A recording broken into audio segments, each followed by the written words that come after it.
université, le dean, c'est le doyen. C'est un prof parmi les profs, un grand prof. J'évolue dans le domaine de l'enseignement supérieur depuis plus de 20 ans. Et aujourd'hui, je dirige une école de commerce, l'ISG.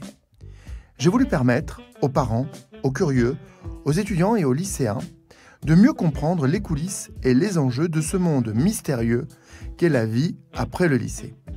Je suis Thierry Sebag et je vous souhaite la bienvenue dans Confidence de Dean, le podcast qui décrypte le monde de l'enseignement supérieur.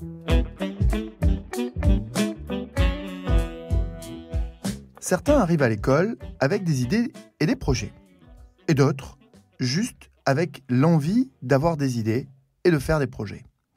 Dans ce nouvel épisode, j'ai voulu traiter de l'entrepreneuriat à l'école et de cette nouvelle tendance qui est celle de ces jeunes. Ils ont 17 ans, 18 ans, ils ont des projets et des idées plein la tête et ils se rêvent entrepreneurs. Avant toute chose, la première des questions qu'on pourrait se poser, c'est à quoi ressemblent-ils ces étudiants entrepreneurs qui, à 17 ans, fourmillent déjà d'idées? C'est d'abord des turbulents. Ils ont 10 000 idées à la seconde, des idées impossibles, des idées farfelues, des idées pas toujours légales. C'est le cas lorsqu'ils viennent nous voir et qu'ils nous disent « Voilà, on a imaginé un site où on pourrait noter les médecins. C'est bien, mais c'est pas complètement autorisé, voyez-vous. Et puis ensuite, c'est les touches à tout. Ils aiment tout. Ils aiment parler, surtout de leurs idées et de leurs projets. Ils aiment les chiffres, surtout quand ça rentre. Et puis, ils aiment la tech. Ça, c'est clair. Surtout quand ça permet d'économiser sur le travail de Pauline, la petite sœur. Enfin, ce qui est évident, c'est que les entrepreneurs jeunes, c'est des débrouillards. Ils sont câblés pour trouver des réponses à tous les problèmes.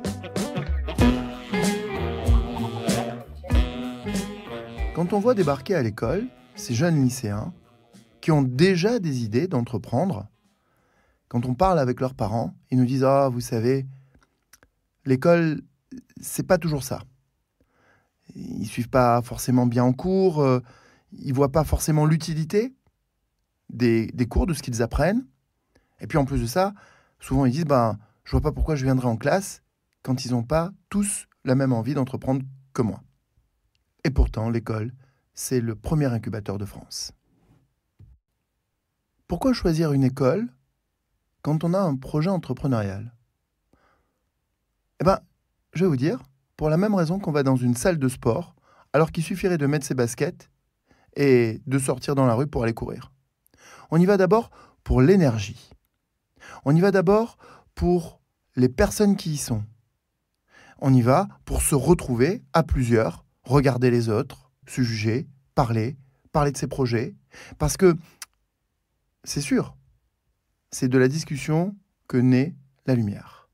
Et donc forcément, les idées, elles s'améliorent au fil des discussions avec ses profs, avec ses copains de classe, avec ses copines de classe. Et puis, dans une école, comme dans une salle de sport, il y a le coach. Le coach, c'est le mentor. C'est le mentor du business. Lui, il est déjà passé par là, et lui, il va aider à déjouer les pièges. Et puis, comme dans une salle de sport, il n'y a pas que le coach qui vous fait le cours d'abdos fessiers. Vous avez tous les coachs. Et parmi tous les coachs que vous avez, il y en a un particulier. C'est le prof de droit. Lui, vous allez lui poser toutes les questions sur votre business. Comment est-ce qu'on règle les questions de fiscalité? Comment est-ce qu'on aborde les questions du réglementaire? Tiens, on a des étudiants, ils ont voulu se lancer sur le secteur de la santé. C'est un des secteurs probablement les plus réglementés. Est-ce qu'on a le droit de faire de la communication? Est-ce qu'on a le droit d'utiliser les données des patients? Comment est-ce qu'on gère ces questions-là? Toutes ces questions, on les pose à un prof de droit. Et puis, parmi les coachs, on a les anciens de l'école. Ah, eux, c'est quelque chose. Eux, c'est quelque chose parce que non seulement une bonne partie d'entre eux sont des entrepreneurs, mais surtout, une bonne partie d'entre eux voient tout le potentiel des idées et donc ont la capacité à investir dans les projets de ces tout jeunes entrepreneurs qui n'ont que 17 ou 18 ans. En plus des alumni, on rencontre dans une école aussi de potentiels associés. c'est ses copains de classe. On s'entend bien avec eux, on fait la fête avec eux, et on se dit, hé, moi j'ai une idée. Alors on en parle, et on se dit, ah bah, ce serait super. Alors, je vais vous en donner un d'exemple. Ils s'appellent Ismaël et Adam.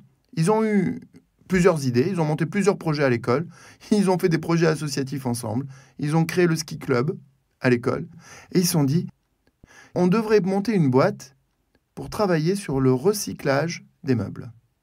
Et ils ont créé une société qui s'appelle Reborn, qui permet de recycler des meubles, tant pour les particuliers que pour les entreprises. Et leur boîte, aujourd'hui, elle a commencé à décoller et elle cartonne.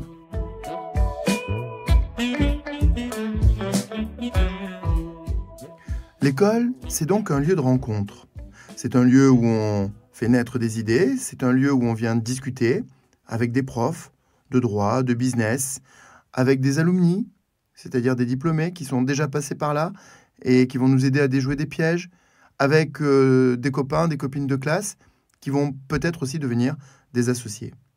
Et puis, il ne faut pas oublier une chose, l'école, c'est un lieu et c'est une adresse. Et quand on vient à l'école et que l'on a des bureaux à l'école, ça y est, on a son siège social pour sa société. Et l'école, naturellement, elle doit s'adapter. S'adapter, ça veut dire plusieurs choses.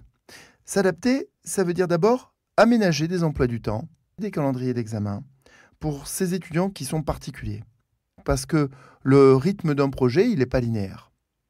Parfois, pour ces étudiants, il faut les accompagner sur leur projet de communication. Alors, je vais vous donner un exemple.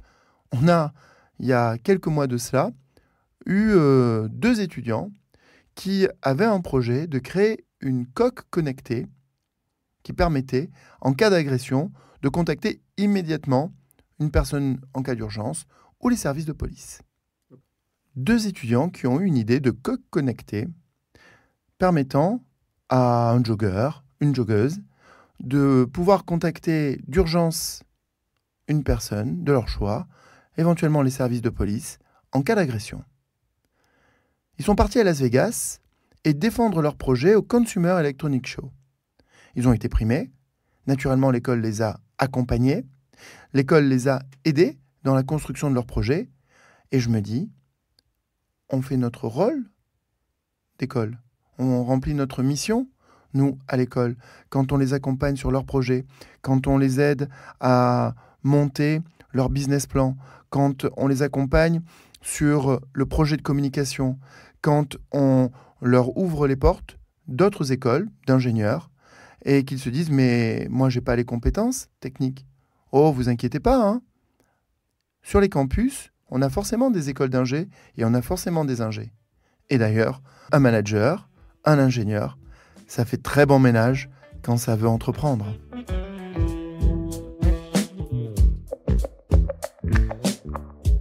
Alors, voilà, on arrive au terme de ce podcast consacré aux étudiants entrepreneurs. Ils sont turbulents, ils sont débrouillards, ils sont touche à tout. Ils veulent réussir, ça c'est sûr, mais ils comprennent bien que l'école ça sert, parce que ça sert à avoir des idées, ça sert à améliorer ses idées, ça sert à benchmarker des idées, ça sert à rencontrer des personnes, des associés, des anciens, qui vont peut-être aussi mettre un petit peu d'argent au pot. C'est pas mal de mettre un peu d'argent au pot. Et puis, ça vient trouver des solutions techniques, juridiques. C'est tout cela qui fait qu'aujourd'hui, les grandes écoles, le monde des grandes écoles, commerce et ingénieurs, sont probablement le premier incubateur de France. Voilà, c'était Thierry Sebag pour Confidence de Dean. Vous voulez plus de confidences ? Retrouvez-moi sur LinkedIn.